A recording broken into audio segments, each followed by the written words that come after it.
Assalamualaikum warahmatullahi wabarakatuh. Perkenalkan, kami dari kelompok 1, dari kelas 1 juga, dan di sini kami akan membahas tentang perangkat lunak yang bernama Canva. Sebelum itu, kami akan memperkenalkan diri kami sendiri. Yang pertama ada saya, yaitu Muhammad Farhan Aiki dari absen 1962501. Selanjutnya saya Winda Naila Nur Aisyah, NIM 196254046. Selanjutnya saya Muhammad Hanif Yusran Putra dari NIM 1962501. Selanjutnya saya Agran Simanjuntak dengan 1962511.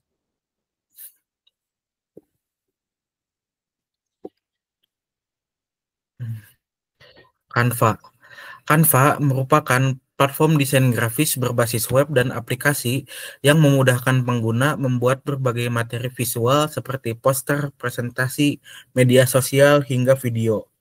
Canva dirancang agar dapat digunakan siapa saja dengan interface yang sederhana. Canva memiliki beberapa fitur utama.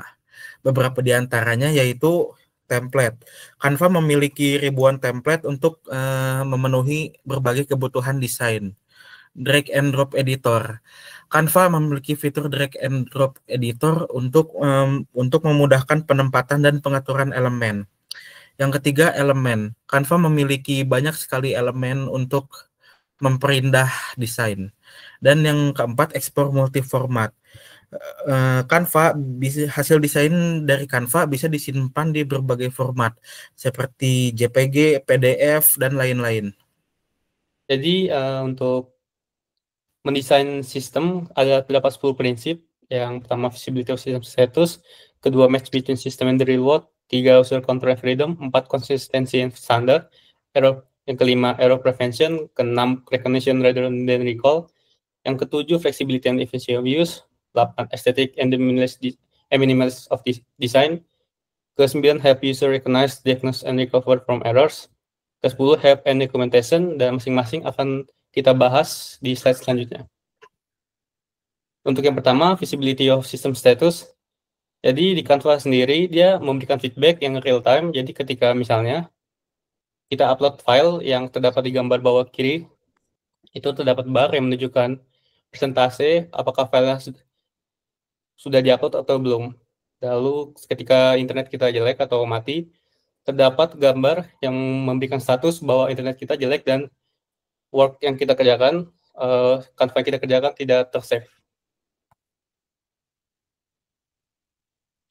Lalu match between system and the real world. Jadi Canva itu memberikan fitur untuk membuat kita dapat mencoret-coret ketika presentasi di Canva. Jadi di Canva kita dapat mencoret-coret menggunakan pulpen, lalu ada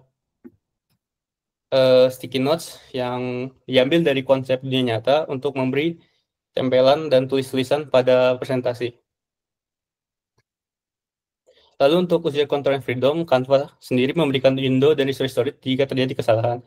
Jadi ketika kita membuat kesalahan, kita dapat balik atau balik ke kondisi sebelumnya untuk window yang kita lakukan.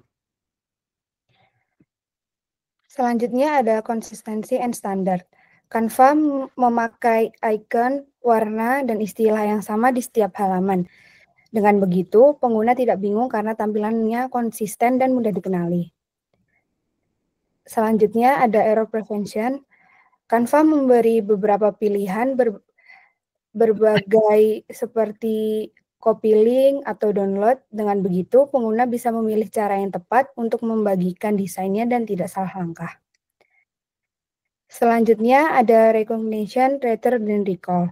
Canva menampilkan riwayat proyek atau desain terakhir di beranda. Dengan begitu, pengguna hanya perlu mengenali desainnya dari gambar tanpa harus mengingat nama file. Selanjutnya ada flexibility and efficiency of use. Canva memiliki berbagai macam template dan fitur shortcut untuk mempercepat pekerjaan dan memudahkan pengguna, seperti Ctrl Z untuk undo, Ctrl S untuk nge-save, dan Ctrl A untuk memilih semua. Kemudian ada estetik dan minimalis desain. Canva memiliki desain yang minimalis, ditandai dengan tidak adanya elemen visual berlebihan yang lebih mengganggu. Selain itu, desain user interface Canva juga menarik secara visual.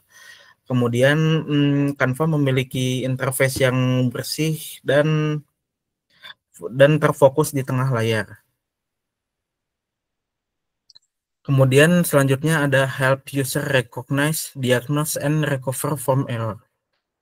Canva memiliki pesan error seperti we couldn't upload some files. Namun terkadang pesan error kurang detail tentang cara memperbaikinya, seperti mungkin salah pada penyimpanannya atau apa. Canva tidak memberitahu hal tersebut. Kemudian ada help and documentation. Canva memiliki help center dan chatbot untuk menjawab pertanyaan pengguna. Jika pengguna memiliki masalah pada desain, maka bisa ditanya kepada chatbot tersebut. Oke, sekarang di sini kami akan membahas tentang user experience-nya. Tapi sebelum kita menganalisis secara personal, ada beberapa yang akan saya kasih tahu. Yang pertama tuh konsep what, who, where, sama user experience goals-nya. Lanjut. Nah, jadi tuh Canva ketika membuat aplikasinya, mereka tuh sudah mendesain siapa itu who, what, sama where. Yang pertama adalah what. Jadi apa sih yang dilakukan oleh Canva? Canva kan sudah tadi dibahas, dia tuh merupakan sebuah aplikasi yang menawarkan jasa untuk mengedit kan ya. Jadi dia khususnya memang untuk mengedit sebuah desain. Nah, terus siapa sih yang memakainya? Nah, yang memakai pasti orang-orang yang ingin mengedit. Dan ini pun bisa secara berkolaborasi. Jadi user experience-nya tuh bisa meningkatkan dan mungkin mempererat hubungan. Terus di mana? Nah, uniknya adalah Canva ini tuh tidak hanya di laptop saja, tetapi juga bisa di HP, mungkin bisa di TV. Nah, ini tuh unik. Kenapa? Karena aplikasi lainnya tuh, misalnya Adobe, terus Illustrator, itu kan mereka banyak-banyak rata-rata tuh di komputer ya, atau mungkin di laptop. Sedangkan Canva tuh bisa untuk di HP. Jadi orang tuh bisa nyaman, misalnya lagi rebahan, lagi tiduran, bisa ngedit juga. Lanjut. Nah, terus lanjut ke yang goals-nya. Yang pertama tuh ada utility. Tadi Hanif udah bilang ya bahwa Canva itu punya banyak template. Nah, ini tuh memudahkan user untuk langsung membuat sebuah desain tanpa harus mikir-mikir panjang. Makanya secara utility atau secara alat, Canva ini udah bagus. Nah, terus secara usability. Canva digunakan tuh gak hanya untuk profesional doang, tapi amatiran. Bahkan orang yang baru nyemplung ke dunia desain tuh udah bisa pakai Canva. Kenapa? Karena emang Canva didesain tuh sangat amatiran. Bisa dilihat nih bahwa ada 4 kali 2,25 cm. Dan juga untuk di browse by kategorinya itu semua kalangan tuh ada tuh. Misalnya dari sosial media. Jadi orang yang dari sosial media bisa langsung setting untuk sesuai dengan pekerjaannya. Terus juga ada untuk presentasi seperti yang kami lakukan ini. Ini kan menggunakan Canva. Dan ini memang cocok karena secara usability tuh Canva memang udah bagus. Lanjut. Nah, terus disability. Jadi karena banyak orang yang ingin desain yang bagus tapi instan, maka Canva menawarkan solusinya. Makanya ada fitur yang baru tuh namanya AI Image Generator. Canva ini secara memenuhi kemauan penggunanya itu udah bagus. Jadi secara disability itu bagus. Nah, terus brandnya. Canva tuh memang udah terkenal sebagai aplikasi yang bagus untuk desain dan ramah pengguna baru lah. Makanya kalau ada tulisan putih terus dengan background biru itu mungkin orang bakal terkenal, oh ini Canva gitu. Lanjut.